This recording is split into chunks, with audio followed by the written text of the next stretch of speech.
দিদি ভাই বল না কখন আসবে? এক্ষুনি তো গেল, দাঁড়া আসবে। তুই পড়। কখন আসবে? কখন গেছে? তুই পড়। চলো না, চলো চলো চলো, তোমার সাথে কথা আছে। উফ আসতে, চলো চলো চলো।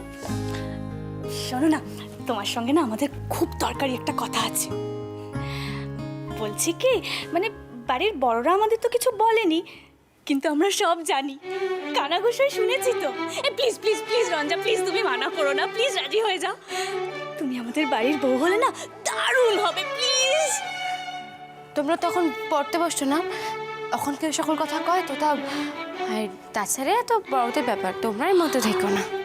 সবসময় বড়দের ব্যাপার বলে আমাদের থামিয়ে দিলে আমরা তো আর চুপ থাকবো না। হ্যাঁ সেই তো, আরে তুমি আমার বড় নাকি? আমার বয়সেই হবে। দেখো রঞ্জা, তোমাকে আমরা আমাদের মনের কথা বলবো না তো কাকে বলবো বলো? এই দেখো না, প্লিজ তুমি রাজি হয়ে যাও। তুমি জানো কালকে কত রাত অবধি আমরা, মানে আমি, ছোটদা, মিষ্টু, আমরা এই কথা নিয়েই আলোচনা করেছি, কত প্ল্যান করেছি, কত কি। এই মিষ্টু বল না। জানো রঞ্জাদি, যে মেয়েটার সঙ্গে বড়দা ভাইয়ের বিয়ে ফাইনাল হয়েছিল ক্যান্সেল হয়ে গেছে, ভালোই হয়েছে। আমরা একদম তাকে পছন্দ করতাম না। কেন, অপছন্দের কী ছিল?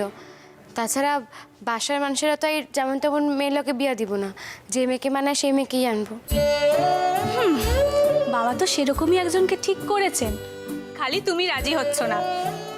দেখো রঞ্জা, তুমি তো খুব ভালো করে জানো বাবা যা বলেন এই বাড়িতে সেটাই শেষ কথা। আর দেখো, বাবা যখন একবার ঠিক করেছেন যে তুমি এই বাড়ির বউ হবে, তখন যে যাই বলুক না কেন, যার যত আপত্তি থাকুক না কেন, তুমি এই বাড়ির বউ হবে।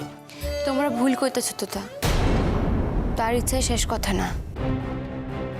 হ্যাঁ, তিনি আমরা আশ্রয় দিয়েছেন ঠিকই, তাই আমি কিন্তু আমার ইচ্ছা অনিচ্ছারে কেউ নিকট বিক্রয় করি নাই। রঞ্জা, যাক,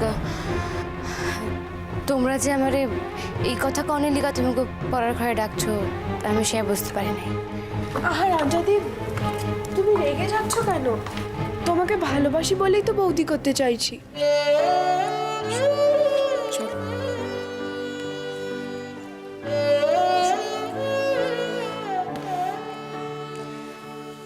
ভালোবাসা দিদি করে রাখো সারা জীবন।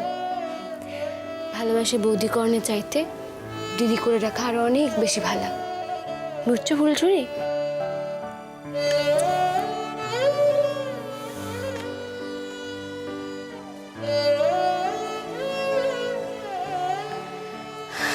যাবা তোমাকে না 5টার সময় মাস্টারমশাই আসনের কথা আগের দিন তো তাই কইয়া গেলেন। পড়া করে রাখছো তো, পড়া না পারলে কিন্তু উনি আবার রাইগা যাইবেন। তুমি কি করে জানলে উনি রেগে যাবেন? তুমি তো সেদিনই ওনাকে প্রথম দেখলে।